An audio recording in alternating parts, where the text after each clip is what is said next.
Alright, ladies and gentlemen, welcome back to 1Game1Life. My name is Typo, and this is Dragon Age Origins, Part 11, and we are back in camp. And now we have Leliana and Sten have joined us here. God, that music is so good. I'm gonna go over to, Bodan. Oh, we already got the gifts, didn't we? My bad, hold up. Goodbye. Oh, he had a whole persuade, hold up. Anything I can do for you, please tell me. This will be a very dialogue-heavy episode. I hope you'll join me on it, but if you aren't here for the dialogue with the companions and their story behind them and all that good stuff, then I understand if you don't watch this episode, but I really think it's a very strong point of Dragon Age, so I think you'd be doing yourself a disservice to skip it. But, again, up to you. So what's your story exactly? I suppose since you told me about you being a Grey Warden, it's only fitting for me to be as open. I am originally from Orzammar, the famed dwarven city that lies beneath the stately Frostback Mountains. I was a merchant there too, merchant caste. These things are in the blood, you know. You can't just leave them behind. I ran a fairly successful business. Rare artifacts, you know. Old things, grand things. The nobles loved them. Reminded them of the lost glory days, I suppose. Why'd you leave? One day, a noble woman came to my store. She looked around for a bit and then started shrieking in dismay. Apparently, she believed that a pair of braces I had for sale once belonged to her brother. He'd been lost in a cave-in, you see, while on an expedition to clear out the Darkspawn from one of the tunnels running close to the city. They were made specially for him. They're unique, she shrieked. He stole them from my poor brother's corpse. She had me arrested on the spot, of course. Nobles, they're touchy like that. What happened then? Well, I didn't steal them.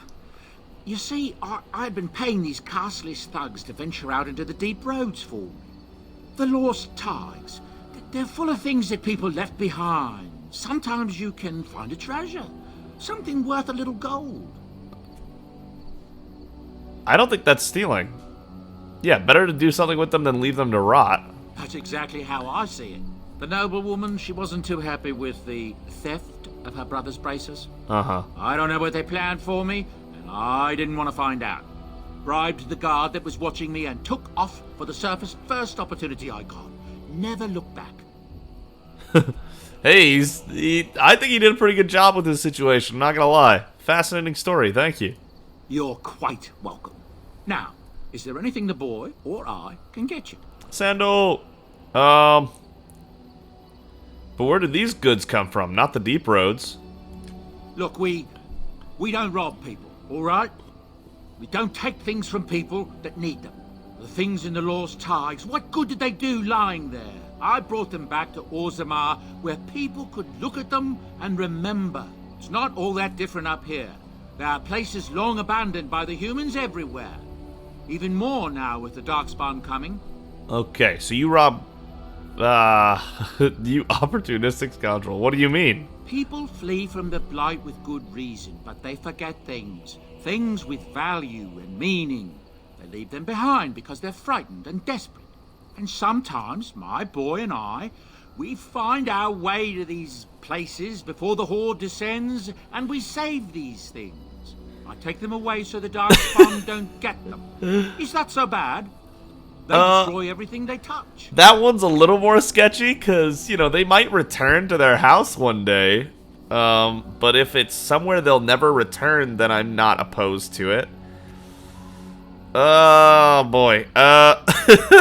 That one's a little more sketchy. Taking it from, like, ruined, like, taigs and, like, underground cities that nobody's lived in for centuries, that's, you know, the stuff is actually just going to sit there and rot. It's not doing anything. From people's houses right after they left them to escape the Darkspawn, that's... everyone has to make a living somehow, let's just say that. That's what I tell myself, too. These are dark times indeed. Dark times, my friend. You didn't mention your son in your tale. Yes. I'm married to a fine woman back in Denham, it's true. She'd give me a son if she could, but that's not likely to ever be. Sandal here, I found him in the deep roads years ago. Abandoned, I think, and he was never quite right in the head. I took him in, and I brought him with me when I came here to the surface. It may not be my blood, true, but I think of him as one. We left Orzammar. That's right, boy. Maybe one day we'll see it again. That was generous of you. It's not as if I don't benefit, mind you. Turns out the boy's a natural working with enchantments. He might have even been lyrium-addled. I never thought of that before, to be honest. Happens sometimes. He can work an enchantment into just about anything, however, given some time. Could probably open his own shop, if he knew how. Enchantment. Well, he does seem to enjoy it, at least. I like their relationship between Bodon and Sandal. I like it a lot. That's fun. Alright, I'm sure you'll I don't be think pleased I with need to the see goods these. my boy and I have collected, and with your discount. Right. I don't think I need anything he had. I think we already looked through this pretty well. I don't even know if I'll ever buy this. 131 sovereigns for a pretty good axe is probably not something we'll ever do, but it's there. We'll buy these blood dragon pieces when we can actually equip it. Pet rock. No. Okay. Yeah, I think we got everything we needed from this. So let's go ahead and talk to everybody before we start handing off gifts, just to see. We already talked to Alistair before the end of last time. Leliana, what you got? Yes? I'd like to talk. Well, here I am. What would someone like you be doing in Lothering's Chantry? What is meant by someone like me? You know, a beautiful, charming woman like yourself. They don't teach you how to fight in the cloister, do they? Oh man, I really need to decide. I think I'm leaning towards Traven being more romantically interested in Morrigan than Leliana, but there is romance in Dragon Age, and you can romance Leliana or Morrigan. Let's start with this. Did you think I was always a cloistered sister? The Chantry provides succor and safe harbor to all who seek it. I chose to stay and become affirmed.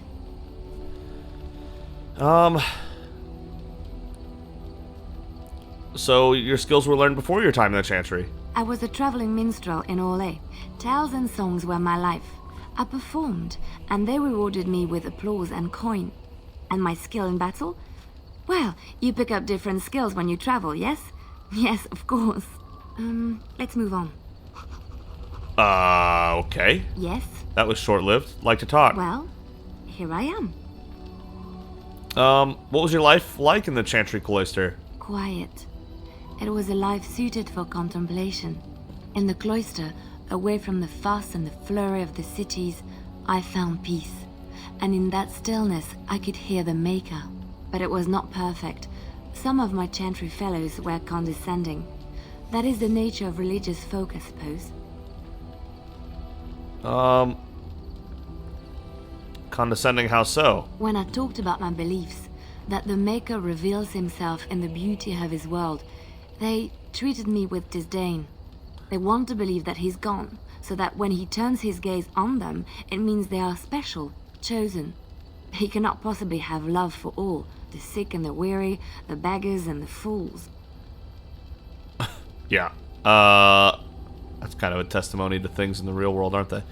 You must earn the Maker's blessing. I prefer your ideas to the ideas of the Chantry. What did you say to them? I don't want the Maker looking in on me anyway. What did you say to them? What can I say to them? What they believe is what the Chantry says, and the Chantry is infallible, yes? Maybe I am wrong. Yeah, okay. But it is the Maker's place to decide if I am worthy, not men, not the Chantry.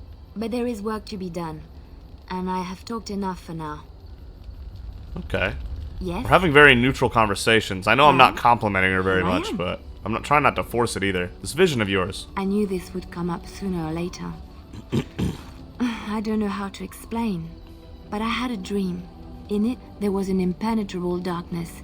It was so dense, so real. And there was a noise, a terrible, ungodly noise. I stood on a peak and watched as the darkness consumed everything. And when the storm swallowed the last of the sun's light, I fell, and the darkness drew me in. You dreamed of the blight. I suppose I did. That was what the darkness was, no?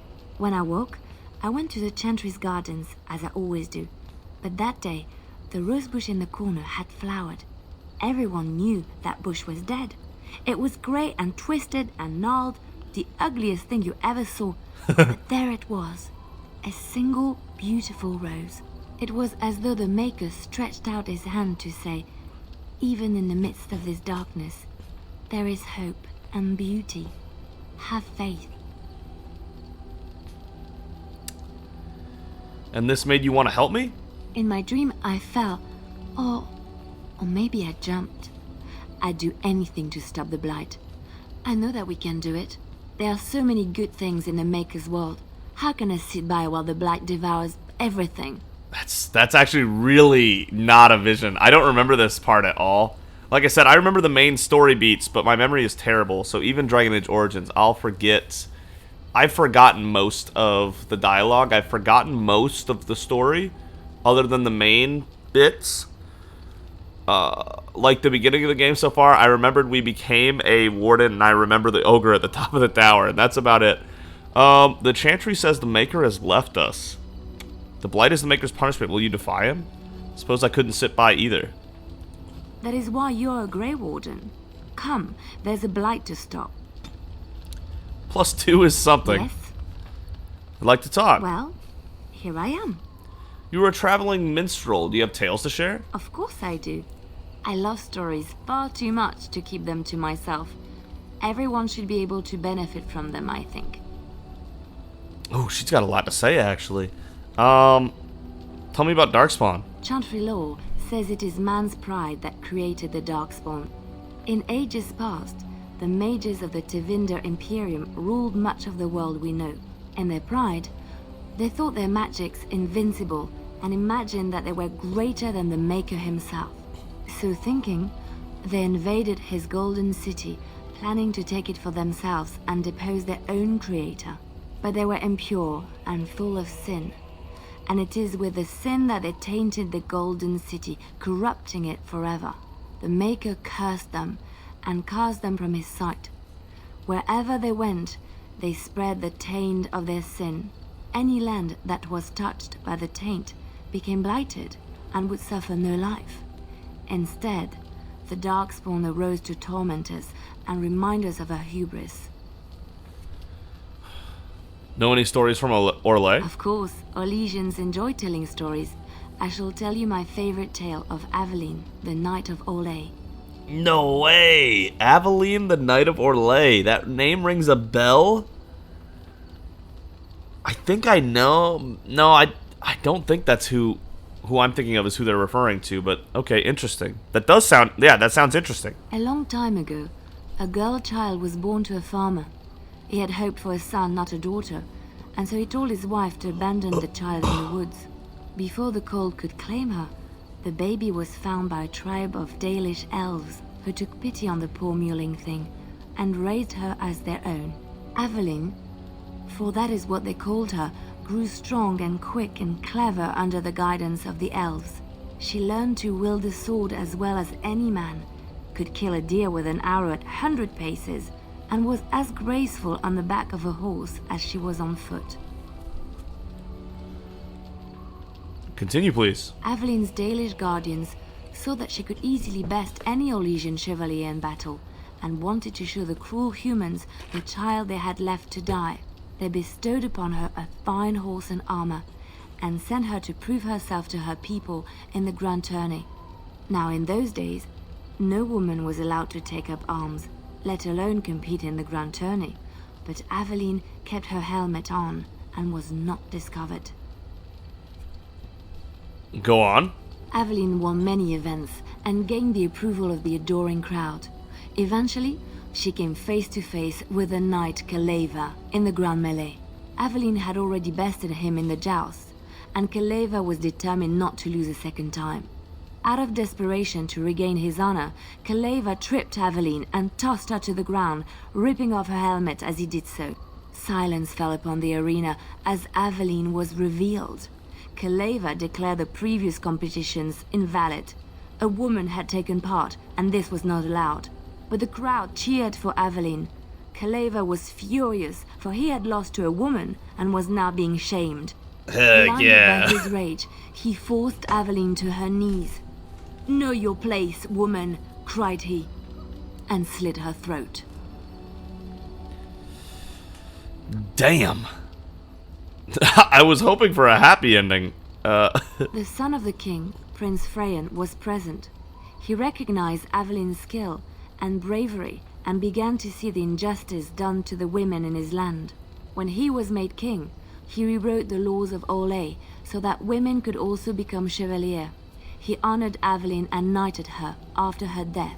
And to this day, any female who is knighted reveres Aveline the Brave, for she is the patron of all women chevalier. That's kind of awesome. I wish we could say that, because that's pretty cool. You know, do you know any Ferelden legends? I know one, told to me by my mother a long time ago. It always chilled me to the bone. Maybe you have heard of Flemeth? Yes. I met a Flemeth in the Korgari Wilds. Are you sure?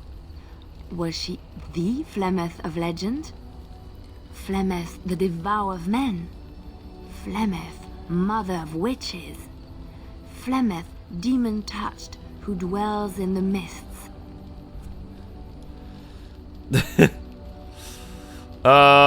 She looks like your average old woman. Well, if Flemeth really exists, she would be very, very old indeed.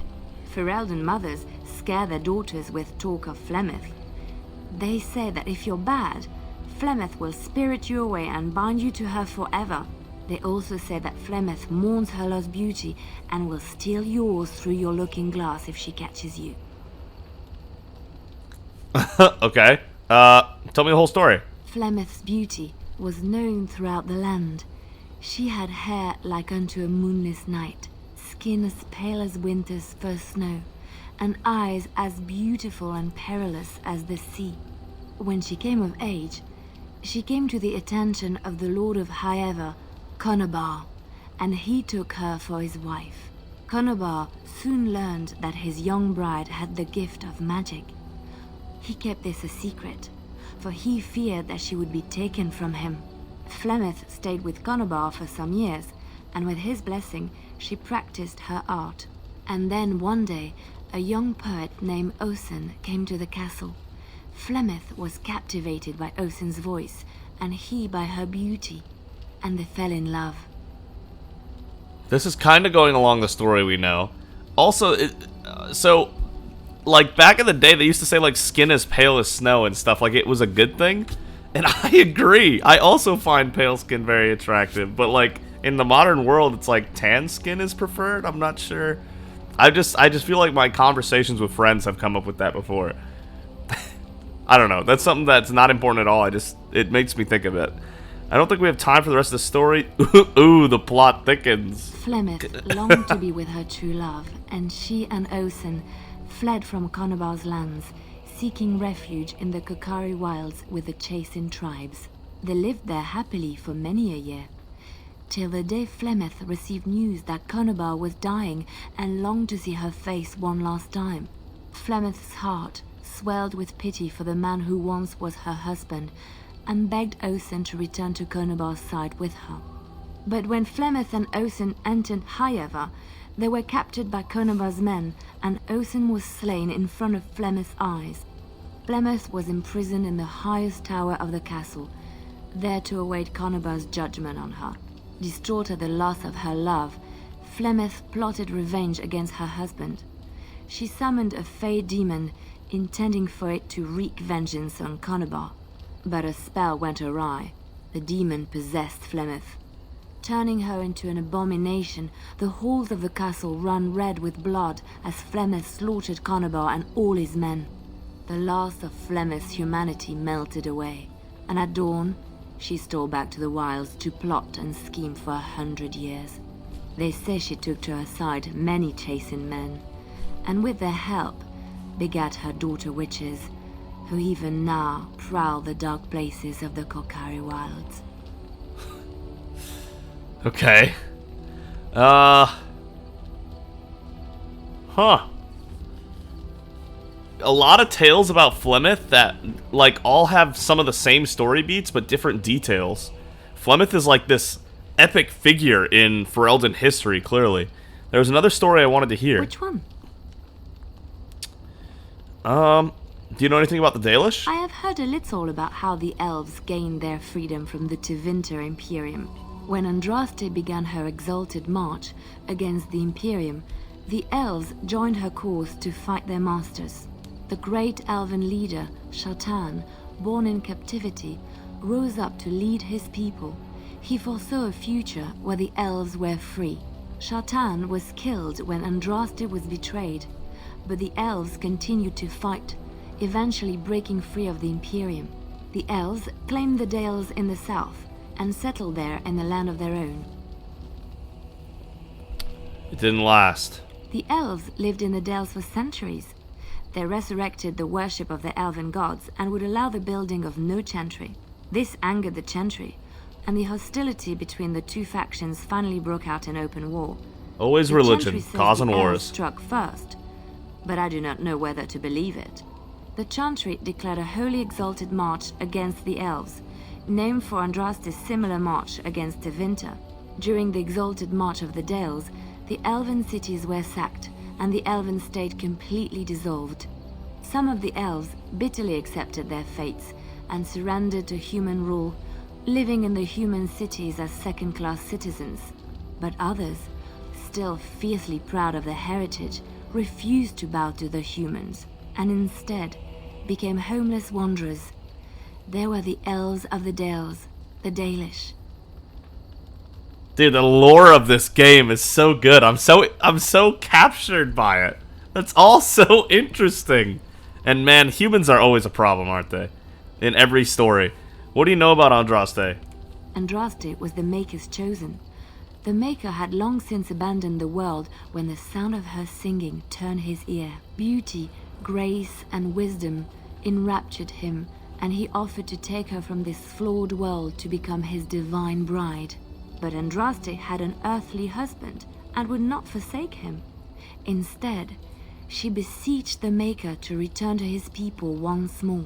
So earnest was her plea that the Maker was moved and promised that he would create a paradise on earth if all abandoned their false gods and turned once more to him.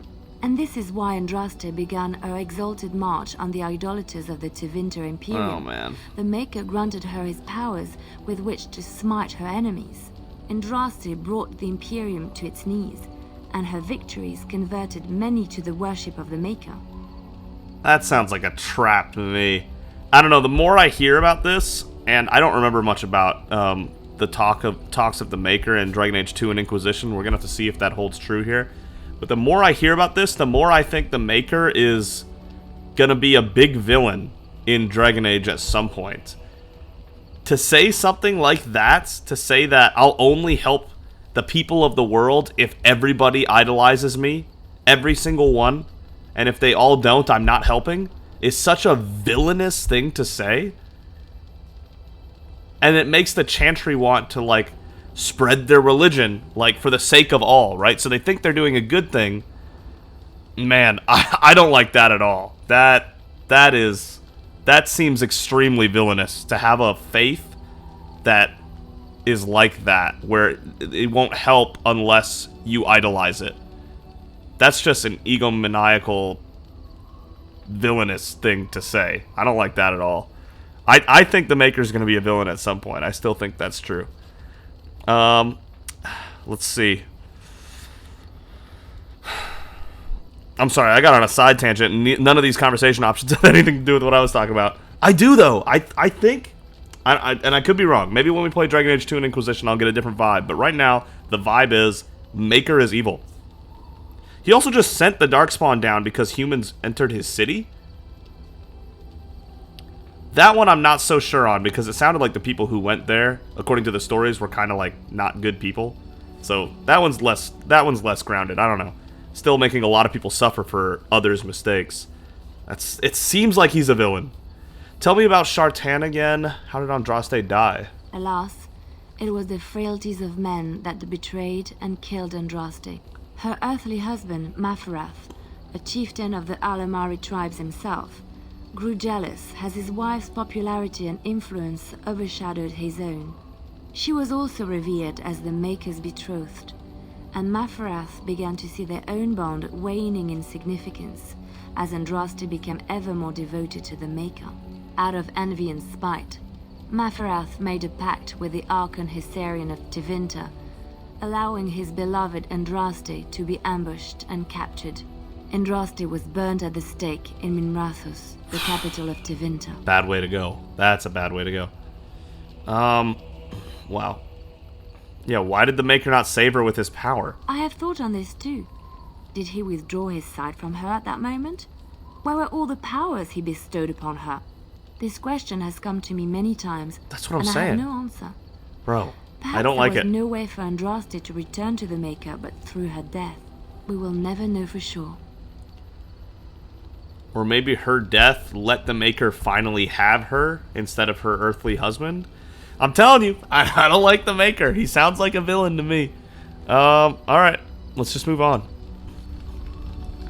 +5 for hearing stories. And that's all Leliana has for us. I really should have talked to Morgan first, because she probably has less to say, and then we'll talk to Sten, see what Sten's doing. Yes? Let's ask something. So, full of questions, are you? Yep. Never mind. Yes? Does she have nothing new to say? We're in camp, so 'tis as good a time as any. Oh. Just make a move, huh? What's this? 'Tis a rather odd discussion you seem to desire, leaning in so closely. Humor me. Oh, it's humor you desire. I didn't realize comedy had anything to do with this. Only if we do it wrong. Oh, that's kind of a smooth reply for what she said. How true. Let us do it right, then. Damn, are we making moves like this already? Wow. Traven's kind of crushing this. Okay, Traven. Yes? We're in camp, so 'tis as good a time as any. +4. Okay. Wow. Wow. Wow. Traven's already getting plays down. That's crazy. Okay, Traven. Why are we stopping? Sten, my boy. Talk to me, man. I think we should talk for a moment. There are darkspawn to be fought. Is this delay needful? Bro, we're resting at camp, so don't... It's okay. Rest is required to do your best work. That's biology. Are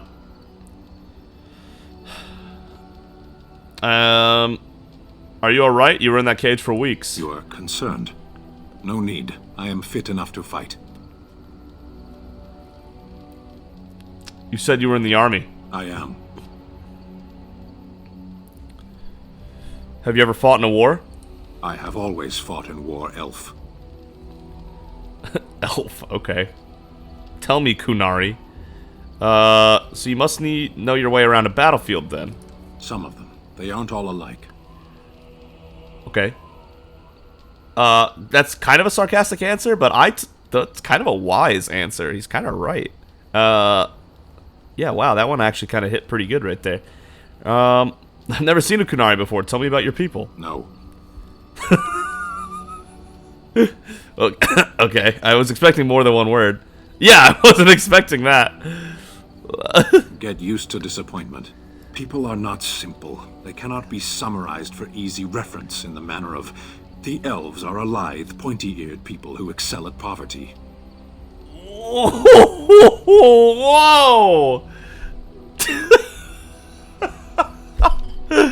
Okay, Sten. That was so fire. Never mind, let's keep moving. As you wish. Yeah, that was yeah, +2. You +20'd with me. That was so good. I love sarcastic insults, dude. Sarcastic insults like breathe life into me. I swear, that was so good. Yes. I'm actually like, oh my god. My eyes are tearing up. I was trying to not laugh maniacally into the mic. Oh my god, he roasted me right there. He roasted my whole people. That's fantastic. What were you doing in that cage? Sitting, as you observed.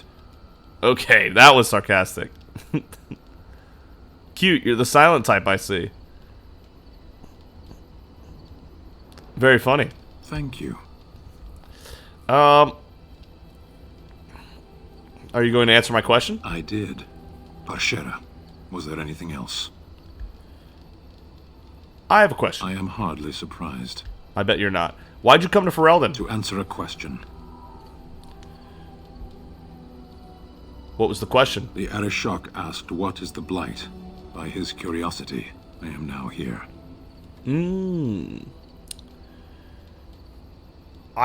Okay, the Arishok is like the leader of his people, right? I don't know if an Arishok is like a duke, or a clan leader, or a king, or what, but it's some kind of leader of the Kunari. I just don't remember the details. Don't you have to report back then? Yes. I can see you right on top of that. When are you going to do that? Never. I cannot go home. Why not? It doesn't matter now. Can we move on? We keep the Darkspawn waiting. I want to discuss something you mentioned. Speak, then. That's enough for I now. suggest we move on. I have a question. I am hardly surprised. You've got nothing else for me, Sten? Very well. Okay, let's go. As you wish. +7.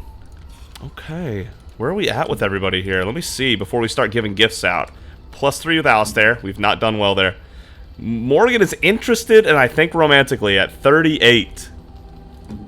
Leliana is at 7 neutral, and Sten is at 9 neutral. Sten actually likes us more than Alistair or Leliana, which is kind of funny. So I'm 99% now sure I'm not supposed to have these specializations available. I guess let me know in the comments y'all want me to do about that. But I'll probably just not select one until I'm supposed to be able to select one and just, you know, pretend that's not an option. Let's give some gifts. So we can only give these huge gifts once. This is going to be a huge bonus towards these characters' approval. And we will never be able to give them these gifts again. They're actually overpowered. Like 100% they're actually overpowered, but we're going to use them because they are legitimate DLC, and even though they're overpowered, they are in the game for everyone who buys Dragon Age Origins at this point. In 2023, if you buy Dragon Age, you're gonna have this. So, we're gonna go with it. Grey Warden Hand Puppet, let's give it to Alistair. I could get used to this, you know. +50. Halfway to 100, +53. He's now the person who likes us the most out of anybody from that one gift. It doesn't do anything anymore. Alistair can play with this puppet and his accompanying toy horse. Wait, can he actually? God, I want to see that. I don't know about that. Minor Constitution and Moderate Constitution for getting to 50.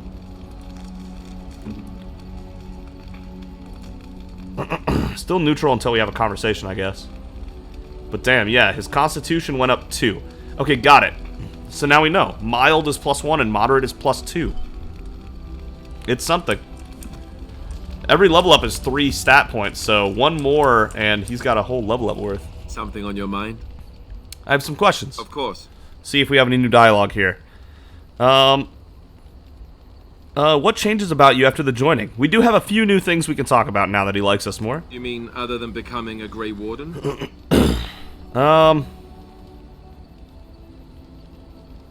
You've been a Grey Warden longer than I have. You know, I asked Duncan this too, and all I got was, "You'll see." That does sound like him. He wouldn't tell you? Oh, it's not that Duncan wants to keep it a secret. It's just that the Grey Wardens don't discuss it much. I gather it's not a pleasant topic. The first change I noticed was an increase in appetite. I used to get up in the middle of the night and raid the castle larder. I thought I was starving. I'd slurp down every dinner like it was my last. My face all covered in gravy. When I'd look up, the other Grey Wardens would stare, then laugh themselves to tears. I haven't felt anything like that. Really? I saw you eating dinner the other day. Savage. Yes, well, and he burps. Ah, yes, the classy camaraderie of two men traveling out in the open. I take it you were like this before the joining, then. Oh, and then there were the nightmares. Duncan said it was part of how we sense the Darkspawn. We tap into their, well, I don't know what you call it, their group mind. And when we sleep, Hive mind, okay. it's even worse. You learn to block it out after a while, but at first it's hard. It's supposed to be worse for those who join during a blight. How is it for you? Nightmares. Yeah, I know what you mean. Some people never have much trouble, but that's rare. Others have trouble sleeping their entire life. They're just more sensitive, I suppose. Everyone ends up the same, though. Once you reach a certain age, the real nightmares come. That's how a Grey Warden knows his time has come. What are you talking about? His time has come. Oh, that's right. We never had time to tell you that part, did we? Well, in addition to all the other wonderful things about being a Grey Warden, you don't need to worry about dying from old age. You've got 30 years to live, give or take. The taint, Wow. it's a death sentence. Ultimately, your body won't be able to take it. When the time comes, most Grey Wardens go to Orzammar and die in battle rather than waiting. It's tradition. How cheery. And you wondered why we kept the joining a secret from the new recruits. And there you have it. So I'm gonna go die of old age at like 50. Wonderful. Okay. I never wondered that. I understand. I feel betrayed. This is wrong. It seems a high price to pay. I suppose it is. We're the only ones who can stop the blight, however. Is there a price too high to pay for that? You know, Duncan, he started having the nightmares again. He told me that in private. He said it wouldn't be long before he'd go to Orzammar himself. I guess he got what he wanted. I just wish it had been something worthy of him. Yeah. He'll be remembered, Alistair, as will the others. Ending the blight should make this all worthwhile, right? Right. Okay. Something on your mind? Of course. What was it like to be a Grey Warden with all the others? I love these characters. I love this world. I didn't know them for very long. But I guess it was longer than you. You never met them all, did you? They were quite a group. Actually, they felt like an extended family, since we were all cut off from our former lives. We also laughed more than you'd think. There was this one time... Well, you probably don't want to hear stories about men you didn't know. No, I'd like to hear them. Yeah, tell me about it. There was one Grey Warden who came all the way from the Anderfells. What was his name? Gregor... He was a burly man with the biggest, fuzziest beard you've ever seen. And the man could drink. He drank all the time, but he never got drunk. Finally, we all made a pool to see just how many pints it would take to put him under the table. Sounds like you had a lot of fun. Sometimes. We were kin of a sort. All of us had gone through the joining, so we knew... Anyhow, it doesn't have to be deadly serious all the time. Anyhow, we never did find out. He said he'd drink a pint for every half pint that the rest of us drank. He was still going by the time the rest of us were passed out. I'm told that Duncan walked in later on and saw us all passed out from one end of the hall to the other, and Gregor still drinking. Duncan laughed until he nearly...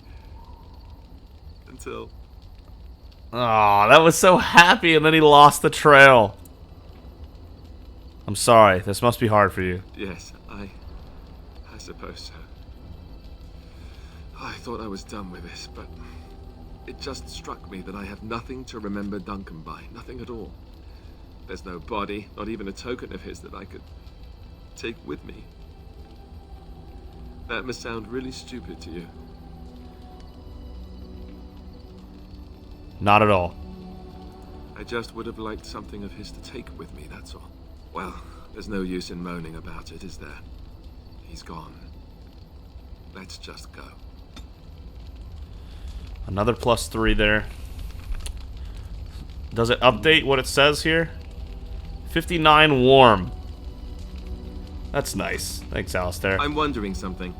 I'd like to know your thoughts about some of our traveling companions. Oh, he's asking me Mind if I questions. Time for the juicy gossip, I take it. I've got this nefarious plan to go around to each of them and secretly tell them all the nasty things you said. That way they'll mutiny and I shall become the group leader. I love this man.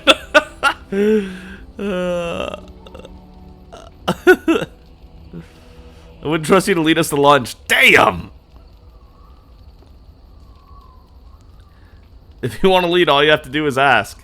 What? Lead? Me? No leading. Bad things happen when I lead. We get lost, people die, and the next thing you know, I'm stranded somewhere without any pants. Seriously though, I'm only curious. I've had enough time to form my own opinions, and I just want to see if yours are any different. Okay. Sounds like fun. Ask away. What about Sten? The way he looks at me with those eyes. Creepy. And he's so quiet for someone so big. He's dedicated, I'll give him that. Yet he doesn't seem quite so bad as the Chantry tells us. According to them, his philosophy is vile and evil. Yet he seems so reasonable. And yet, he killed all those people. He doesn't even deny it. Doesn't that bother you? He seems to regret what he did.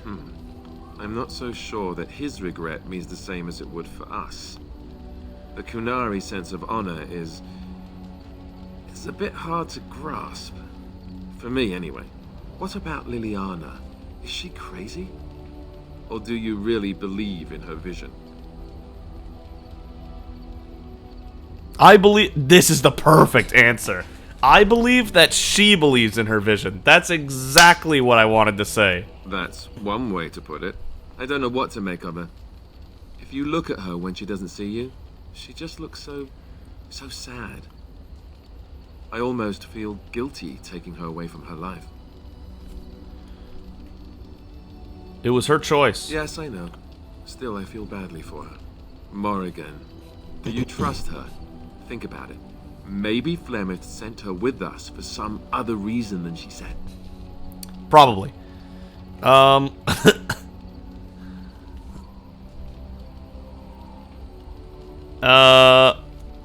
You really don't like each other, do you? Well, aside from the fact that she's a complete and utter bitch, no, I don't like her at all. Damn, Alistair. Why, do you?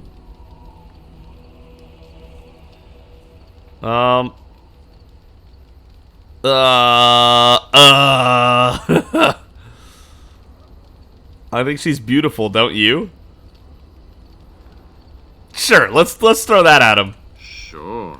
Beautiful, just like something that's also dangerous, like a beautiful, dangerous thing.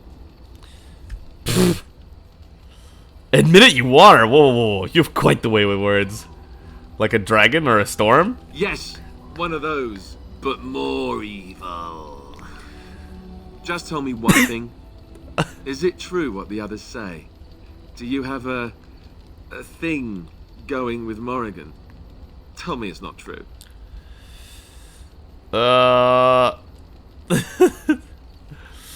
It's true, so what?